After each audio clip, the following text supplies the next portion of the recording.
Good morning, everyone. So, we're already on Erev Rosh Chodesh Sivan, the great day when we prepare for the giving of the Torah. So I think as a descendant of the Shaloh HaKodesh, Rabbi Shai Halevi Horowitz, Ish Horowitz, we know that the special prayer which he introduced for this day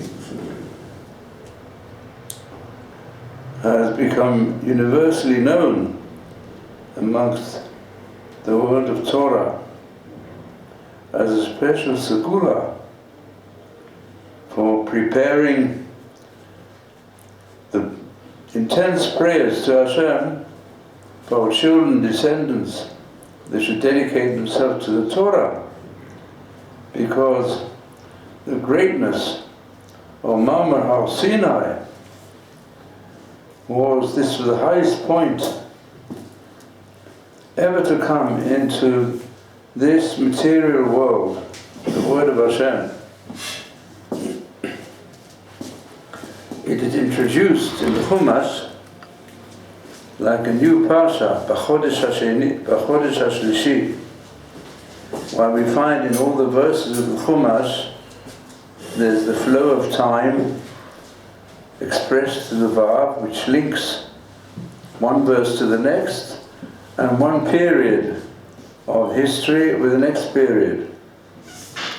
But B'chodesh HaShlishi, the third month, during which, on the third day of sanctification, a third-fold Torah was given to the people of Israel, that we should be a kingdom of priests and a holy nation to change the world, and recognize that the world is constantly being upheld and recreated by the Creator Himself, in order that His teachings should be accepted by mankind through the priestly people. It was given vision in the desert. It was open to all mankind to join in. But it's taking a long time for them to join in. We think what's going on in the world today, both in the world at large, perhaps the only moral pillars that still remain are what they call the Ten Commandments. And the name of God, which exists amongst many of the nations, but unfortunately there's some who blaspheme Him by, in principle, accepting His existence and His constant power over man, at the same time committing the worst atrocities in His name. So at this time, we hope that our children, our descendants, will dedicate themselves. As Hashem says, yes, I created the power of evil so that you'd be able to reach freedom, to overpower it with the power of good that I've set within you. I've created the Yetzer Hara, and what have I created as the antidote, or it might some seem the spice, is the power of the Torah. Because that is that which can protect the mind of every person. And you can say the morality of all mankind from living like animals, who also, they're robots of the materialistic inclination, never not to be blamed if some of them are carnivorous and cruel, not their cruelty. And we also have that animal nature.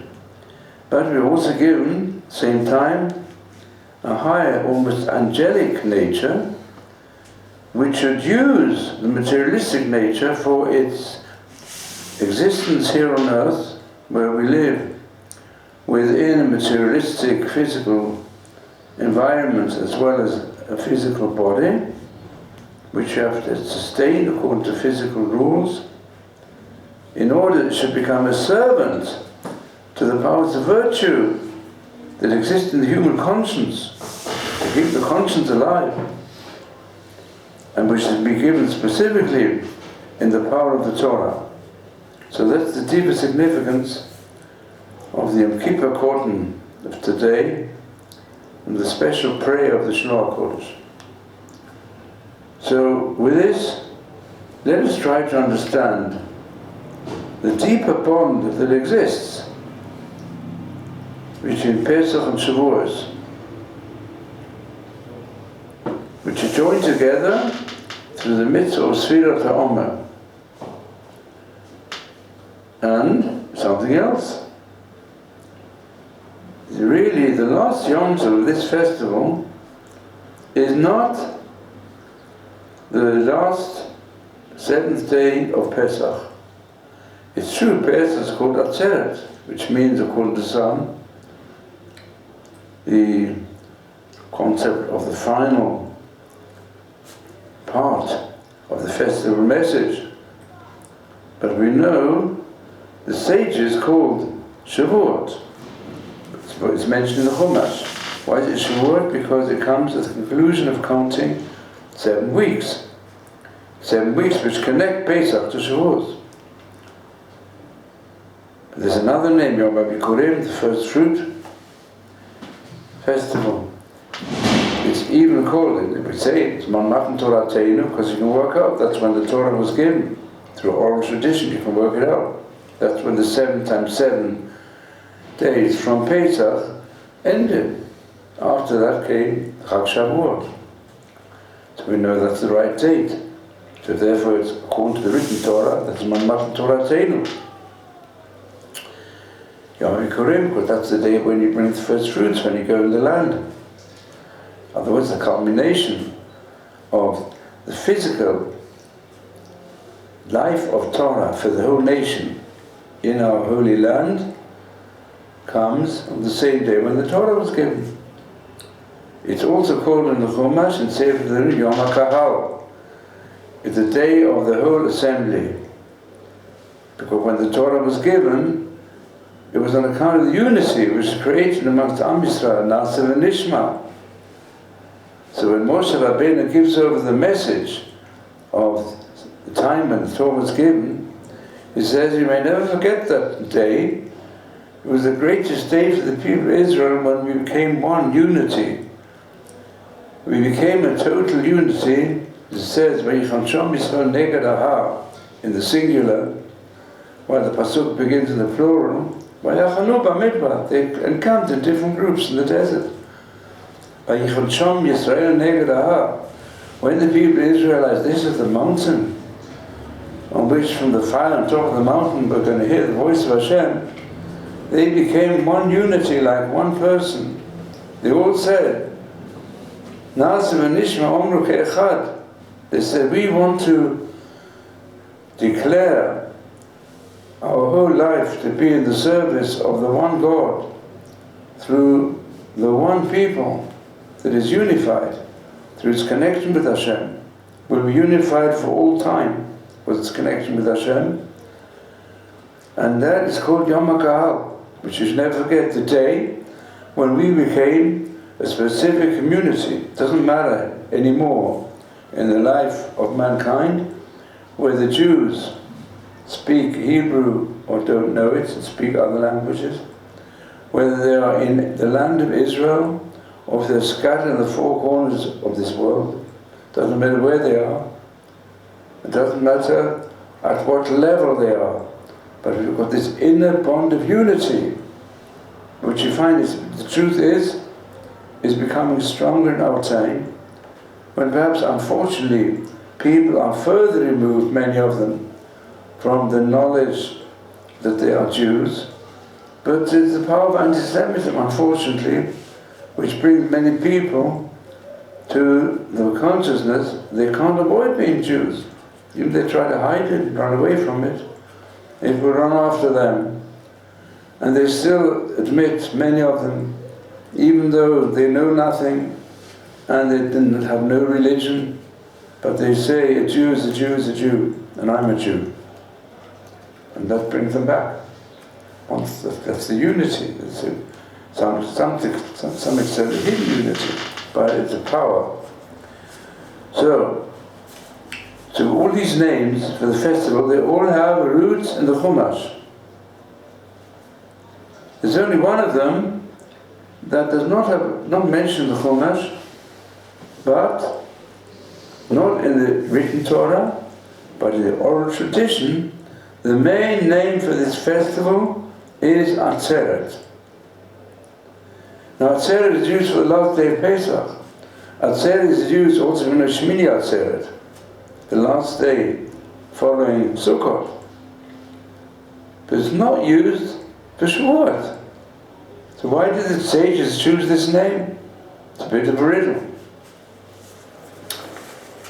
So we can answer it as follows. From the Midrash.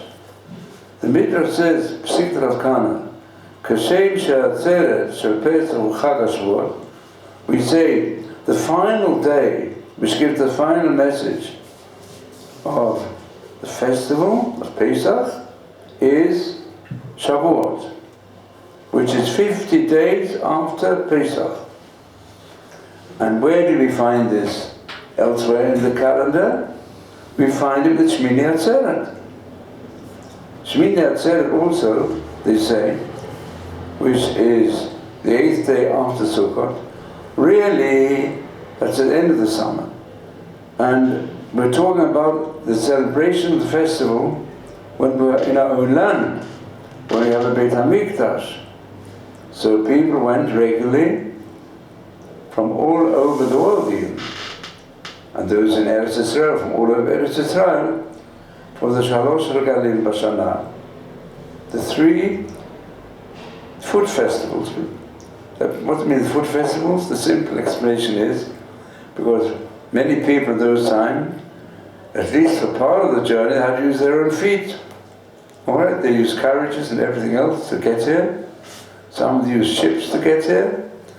But they wouldn't come in the winter. In the winter it was going to be too difficult with the interruptions of stormy weather, stormy seas, and also mud on the ground, or heavy rainfall, which prevents traveling. So therefore, we have 3 regalim in the year, when we bring special festival offerings in the Beit HaMikdash, Pesach, Shavuot, and Sukkot. According to the beautiful interpretation, with the Rambam, we know he made 13 major principles of faith. Rabbi Yosef Albo, a great Jewish philosopher, he reduced these 13 to 3. He said the 3 are the concept of the Creator, who not only created this globe, he created the whole universe, and he constantly recreating. In other words, he also recreating all the substance of the material world, all the energies that will come from him. So that's the concept of creation, a basic principle, which includes some of the 13.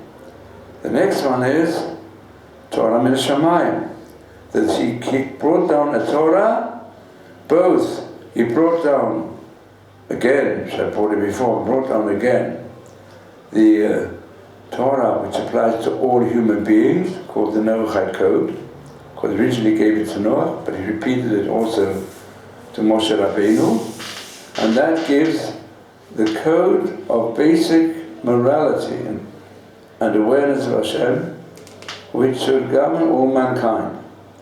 And he gave even more so the priestly code for the priestly nation, the people of Israel.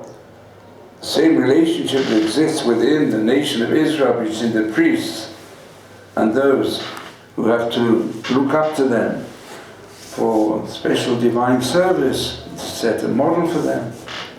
Similarly, the whole people have to be Melechet Kohanim, Kohen Kadosh, to the whole world. So this is a special code for Am Yisrael. That was all revealed Torah min Hashamayim, heavenly Torah. Together with the written, also an oral tradition. That's all part of the concept Torah min Hashamayim. And as Hillel explained so well, without an oral tradition, you can't even read Hebrew properly, and you don't really know how to read the written code. It's all part of tradition, the oral tradition. So therefore, this is the second basic principle of faith with Torah and Shemayim. And the third principle of faith is the relationship which God has with human beings of reward and punishment, both the individual as well as for the nation and for the nations.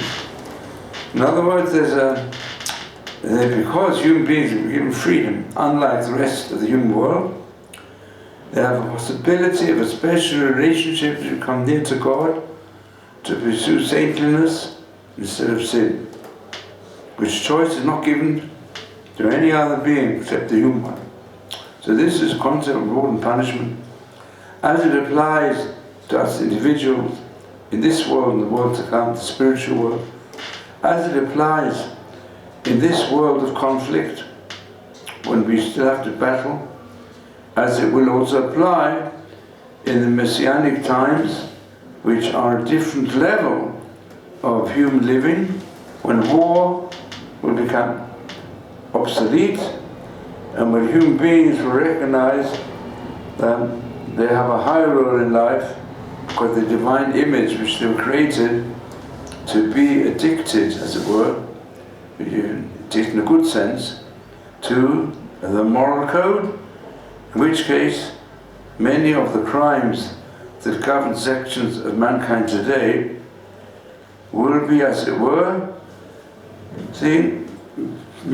patterns of living against which we are inhibited through what we've learnt and how we've built up our lives. As we say, let's civilized mankind today, most of them are inhibited against idolatrous, sometimes even destructive practices, which if a person in civilized state would do it, today we would say, well, he needs to go to a psychiatric department. Unfortunately, he's sick to the great extent.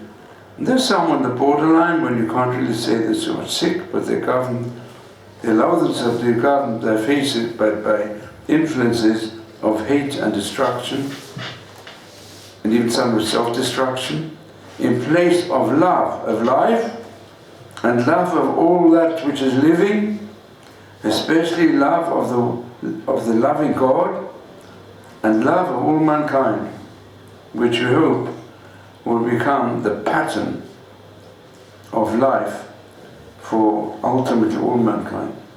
So this is the situation of Atzeret. That means Psikta Rav Kahana says the same way we have, let's go back to it now, we have festivals for the people of Israel to go 3 times a year, to go and reach this high level of dedication to Hashem, who are bringing their various offerings to the temple, which means they're trying to subject the economic and the agricultural and industrial life as a nation to Hashem. And then when can they do it? In the summer months. So therefore it turns out the concept of the 50 days leading to the giving of the Torah is reflected also in the Shmini Atzeret, which should have been also 50 days after Sukkot, because that's the concept of the 49 steps you have to take to go from the animal level, which was on Pesach, where you had animal fodder, to reach the level of a true human being, where the public offering on Sukkot was the one of wheat bread, which is human fodder. To go from the animalistic level to the human level, we need to have what we call a 49-step program. A step after step, you can reach the high level. So therefore it's needed, both from Pesach to Shavuot, it needed also from Sukkot for 50 days. So it's after Sukkot there are days which are rainy and stormy days, too much trouble to go again after 50 days. Therefore, the HaKadosh Baruch Hu fixed it straight after Sukkot, in order not to bring trouble to the people of Israel in the days of the stormy winter. This is the essence of this Midrash. So according to the Midrash, Shavuot is reckoned the Atzeret of Pesach, just like Shmini Atzeret is reckoned as the Atzeret of Sukkot. To this Midrash, there is a most apt, perhaps the best added explanation of Rav Hirsch, who said like this. He said, Pesach, we celebrate the birth of the nation of Israel.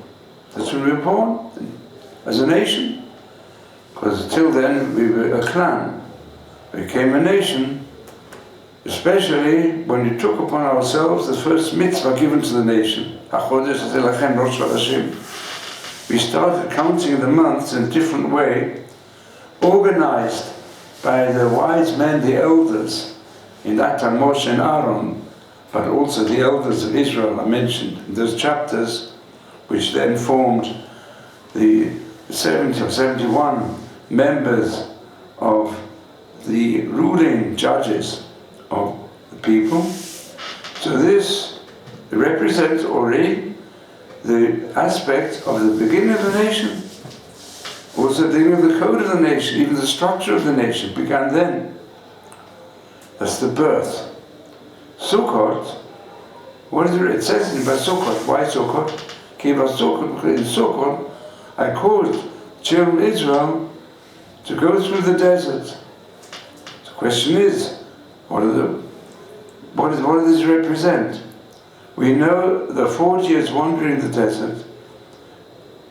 It has its deeper significance in that the people of Israel might have to wander a great deal till they come to their land and to the fulfillment of God's land in the land of Israel, to make that into one. So that needed the wandering in the desert. They were not, it could have been much shorter. It took 40 years because the tests were given, and the Jewish people were not up to the test to accept what they had accepted at Sinai, to accept it in practice. They were given many tests, and they failed, and chose the golden calf even. So, as a result, a new generation had to be born, who would have constant tests also, but if they would realize that we are the people of God, so they were given new tablets of stone, the first ones were broken, and Hashem on that Yom Kippur, he came down and brought the message from Hashem that he's forgiven the people of Israel for their sins. Also, human beings can be sinners, can make mistakes, individuals and the nation, but there's a message of teshuvah, they can always come back. How long it will take all depends on how much teshuvah we do. So it carries on in the Chumash and says, this wandering, which is the desert of Sinai, it might be followed by wandering in the desert of the nations. You'd have to go backwards from one nation to the other until you reach your destination. It may take thousands of years, that we hope, according to all the traditions, we're nearing the time when Hashem will have pity upon us, also because of all our suffering and what we've been through as a nation. Maybe we hope all of us were living at the end of what was given over as a 6,000 years period from the time of Adam. So let's hope we're near the end of that 6,000, that we were wandering a lot, but the people of Israel on the whole are beginning to realize that the main home for us is in the land of Israel. And we can only remain secure in the land of Israel if we fulfill the inner role of that land. Because even Gentiles and idolaters, if they try to settle here, it doesn't work. They're not given blessing. They're given erosion of the whole land. And that happened even in the first time we had to wander away. through the exile under Nebuchadnezzar, there came almost no Jews left in this land at all. So non-Jews came, and the lions ate them up. So they decided this land has got its own laws.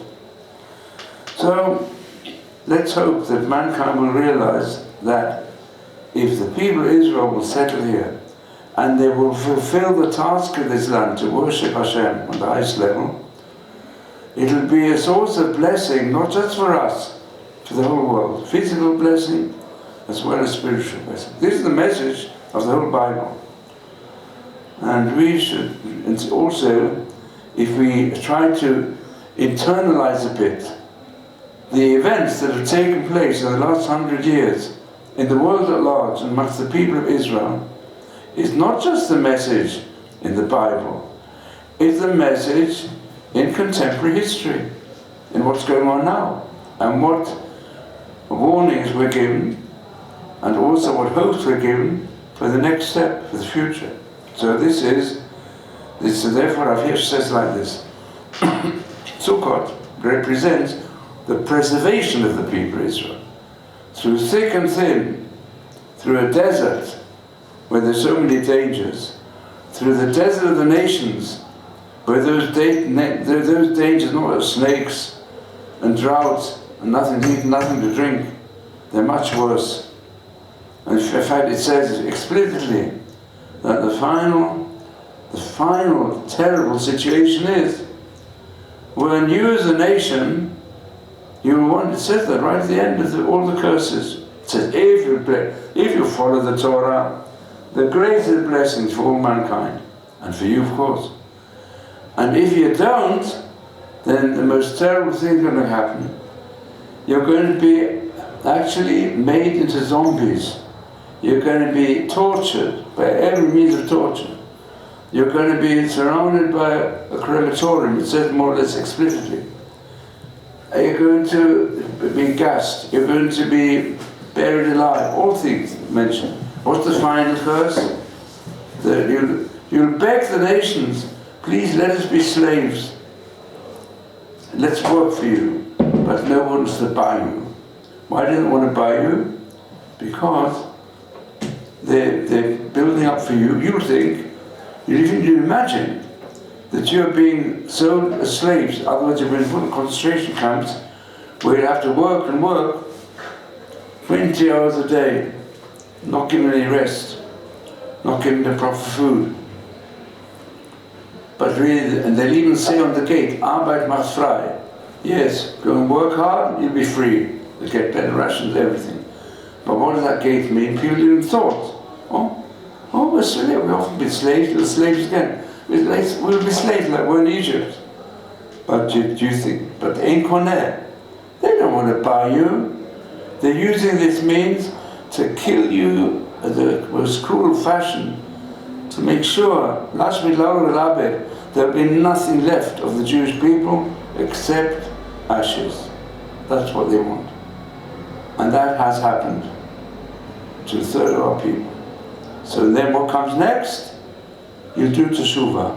That means if you don't do teshuvah and recognize what your mission is in this world as a nation, Hashem will have to teach you through these terrible ways. I'm not saying this is just an interpretation of the verse, supported by other parts of the Bible and also by the Midrashim. That's why straight afterwards, straight before comes enormous blessing. Straight afterwards comes the movement of teshuvah, when all these things will come upon you.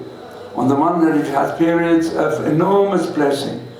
Come Shlomo HaMelech, you were the center of the world economically, and even more so intellectually. Caused a great change. But there were still mistakes of a serious nature made exactly at the point of the highest level ever reached in the first king period under the son of David HaMelech. But there were grave errors made by the leaders also. So this came upon us. The complete destruction of the first, second temple, wandering through the nations. So therefore, Rav Hirsch says,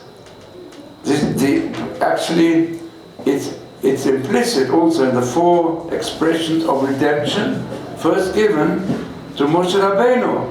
He says, I'll take you out from under the burdens of the Egyptian enslavement, and then I will redeem you with a high hand, and I will save you from the emotional and also even immoral influence of the impurity of Egypt, and then I'll take you for myself as a nation. That means when did it happen? On Shavuot. So there's the four expressions of redemption, for which we drink the 4 cups of wine on Seder night. Include the fourth dimension. When did that take place? On Shavuos. So Shavuos is the final cup of wine, the final beautiful joy that will come to the whole world, the re-acceptance of the Torah. So he says, these 4 also express, 2 of them refer to our physical birth, and also our, let's call it our cultural birth as a nation. The other 2 refer to physical preservation and spiritual preservation, even through all the difficulties. So that is the parallel of, we call it the 4 regalim. There are really 4 regalim.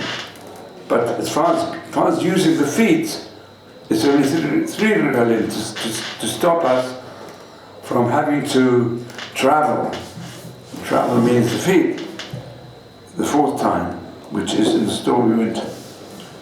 So therefore it's really the Atzeret. So he says, Shavuot is reckoned Atzeret Pesach, and the Ramban, he widens this. He says, you should know that the 7 weeks, they're like a Chol HaMoed, because they're between the day of the birth of the people, Pesach, the festival, and then they gave the Torah, the final festival, is the Shmini Atzeret of Chag HaSukkot, and that's why Shavuot is called Atzeret. Because in a wider sense, the Shavuot is followed by Atzeret, the concluding festival for Pesach, and at the same time on a higher level, the Shmini Atzeret, which applies to the whole nation after having been exiled. Now, okay, we stop here, but this gives an introduction to understanding better why Shavuot is called Atzeret.